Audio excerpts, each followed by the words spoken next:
Olá, meus alunos, como vocês estão? Estamos chegando ao final de nossa jornada de leituras.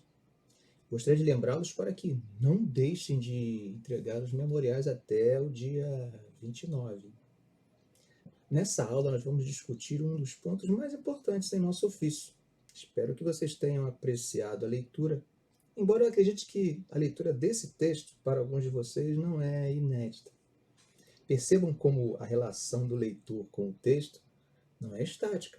Assim como Heráclito de Éfeso disse que nenhum homem atravessa o mesmo rio duas vezes, eu me arrisco a dizer que nenhum leitor lê o mesmo texto duas vezes. Pois na segunda leitura o homem não será o mesmo e nem o texto. Claro que a essa altura você já não compreende um texto apenas como um conjunto de códigos linguísticos.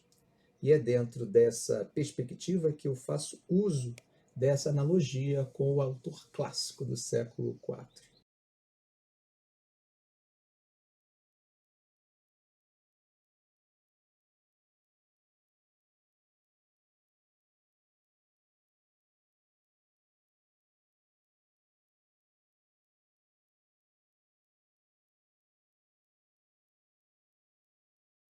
Por falar em analogia, é com uma delas que o autor inicia sua abordagem do texto. A imagem apresentada é a do policial que precisa colher o depoimento de uma testemunha. Locke afirma que o mais ingênuo desses agentes públicos não deve necessariamente considerar naturalmente crível a palavra do indivíduo a quem ele interroga. Assim como no caso do policial, os historiadores já estariam alertados há muito tempo de que não deveríamos aceitar cegamente todos os testemunhos históricos. Não apenas os testemunhos podem ser falsos, mas também os próprios vestígios materiais podem ser falsificados. Mark Bloch cita como exemplo a famosa fraude histórica conhecida como a doação de Constantino, que por muitos séculos foi apresentada como documento histórico, sendo que sua produção havia sido feita vários séculos após a morte desse primeiro imperador cristão da história. Mesmo com esse alerta inicial, o autor deixa claro que o ceticismo não pode extinguir a credulidade, tão importante quanto a primeira. Tem um ponto do texto e da divagação do autor que realmente me faz sorrir por dentro. E aqui acho que minha observação introdutória sobre a relação com o texto acaba por se confirmar. Já li esse texto inúmeras vezes, mas dessa vez me detive nesse trecho com alguma atenção. Veja o exemplo que o autor usa para mostrar o mau uso da relação entre credulidade e ceticismo.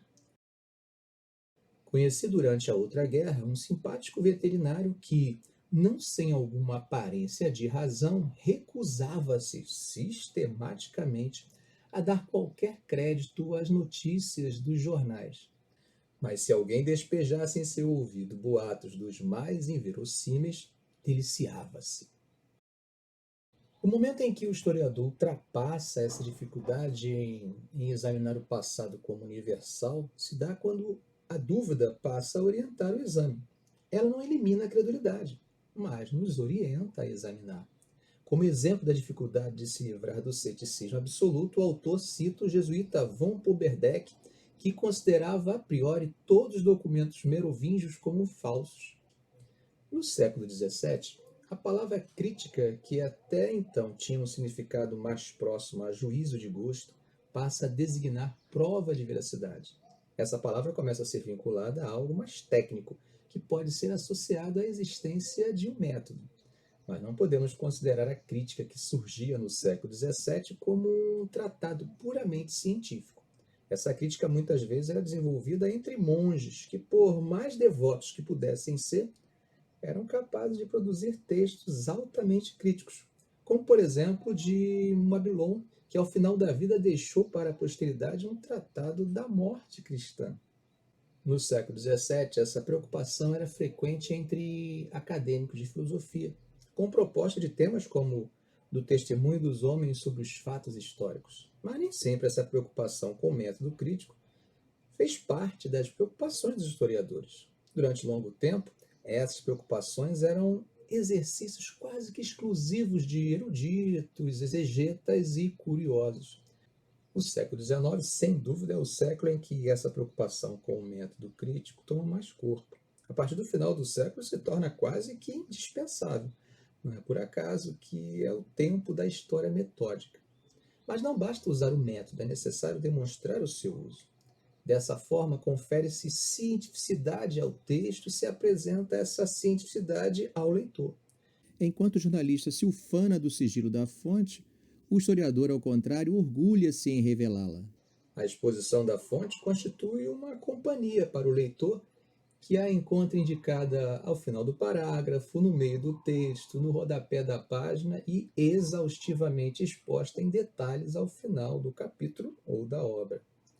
Mas o leitor quer realmente essa companhia ou lhe é incômoda essa imposição? A história da constituição do método crítico desde os eruditos pautou-se geralmente na observação do que os autores do texto analisado queriam dizer.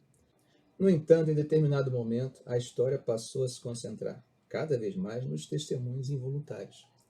A crítica passou a concentrar mais energia em encontrar nos documentos aquelas informações que o autor desse texto não tinha a intenção de revelar. As regras críticas que haviam sido eficientes no primeiro momento se mostravam eficientes também nesse segundo momento. Para o autor, a impostura é o mais nocivo elemento em relação ao testemunho. Segundo ele, a impostura pode assumir duas formas de embuste. O primeiro em relação ao autor e à data, e o segundo embuste sobre o conteúdo. Como exemplo do primeiro, Bloch cita as cartas publicadas sob a assinatura de Maria Antonieta e que não foram escritas por ela. Como exemplo do segundo, entre outros, ele cita a estátua de Filipe o Audaz, em que o escultor teria se limitado a reproduzir um modelo convencional, ou seja, de retrato daquele rei, apenas o nome. Descobrir o embuste já seria o suficiente? Para Bloch, não. É necessário também descobrir seus motivos. Como exemplo dessa necessidade, o autor cita o célebre diploma de Carlos Magno. Para ele, descobrir que o documento não é autêntico tem apenas o condão de evitar um erro, mas não acrescenta conhecimento histórico. Descobrir se a falsificação é resultado da ambição de falsários próximos ao círculo de Frederico Barba Ruiva, que tinha intenções de satisfazer sonhos imperiais, seria a produção de conhecimento e não apenas uma constatação acerca da validade ou falsidade de um documento. O autor ainda identifica outro tipo de embuste, mais sutil, a mistura de elementos verídicos com detalhes e adereços somados ao enredo principal. A estética falaciosa pode ser desastrosa. É o acréscimo normalmente inserido para enfatizar a narrativa. Acrescenta-se ainda a esses possíveis embustes rumores que, mesmo não sendo intencional, não são desmentidos nem afirmados propositalmente e acabam produzindo testemunhos em série que acrescentam informações para dar veracidade ao que não se duvida que o seja. Tipo, aconteceu, mas se eu contar apenas o que vi, ele não se convencerá.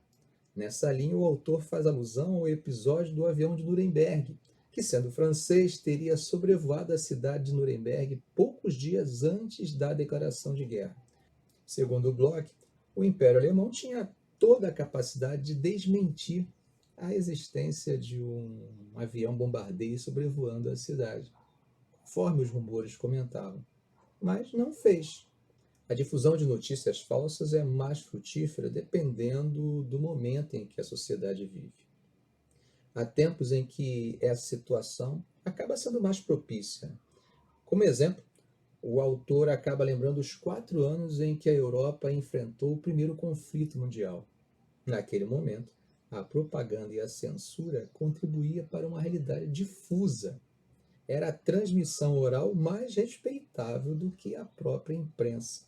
Ficamos por aqui. Espero que esse vídeo tenha, de alguma forma, inspirado e instigado você na leitura do texto, que, a meu ver, vem a calhar em um momento de profundas transformações na produção de documentos, consensos e evidências. Um grande abraço.